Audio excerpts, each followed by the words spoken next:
स्वर्गीय चंद्रशेखर जी का निधन हो चुका था और बलिया में उपचुनाव हो रहा था। नौजवानों सुनना आप, और सभा लगी थी, बहुत बड़ी सभा थी। चंद्रशेखर जी के बेटे नीरज शेखर के समर्थन में बहुत बड़ी सभा हो रही थी। तो जनेश्वर जी को भाषण देना था। जनेश्वर जी से पहले आजम खान का भाषण हो गया था और मुझे लग रहा है कि आजम खान 40 मिनट बोले तो इंजीनियर साहब 35 मिनट तक तालियां बजी थी उस समय। और जब जनेश्वर जी का नंबर आया तो जनेश्वर जी ने कहा कि आजम खान ने महफिल लूट लिया है, अब मैं क्या बोलूं। नौजवानों सुनना, एक बात पे बात आ गई तो कह दिया। तो जनेश्वर जी ने कहा कि मैं भाषण नहीं दूंगा, मैं एक सवाल पूछ रहा हूं यहां पब्लिक से, मेरे सवाल का जवाब कोई एक आदमी दे देना, मेरा भाषण खत्म हो जाएगा।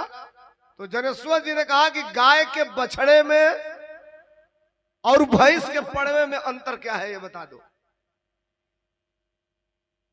सुनिए सवाल, जिस मंच पे देश के बड़े नेता हो, जनेश्वर जी ने सवाल किया था कि गाय के बछड़े में और भैंस के पड़वे में अंतर क्या है, कोई एक आदमी बता दो बीच में से खड़ा होके।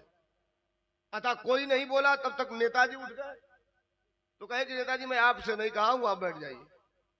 और फिर जनेश्वर जी ने बताया कि गाय के बछड़े में और भैंस के पड़वे में अंतर यह है कि भैंस के पड़वे को छोड़ दोगे, अगर 20 भैंस रहेगी तो मुंह लगाते जाएगा, लहान से जो ने भैंस का थान भेटा के लोही में मुंह लगा दे।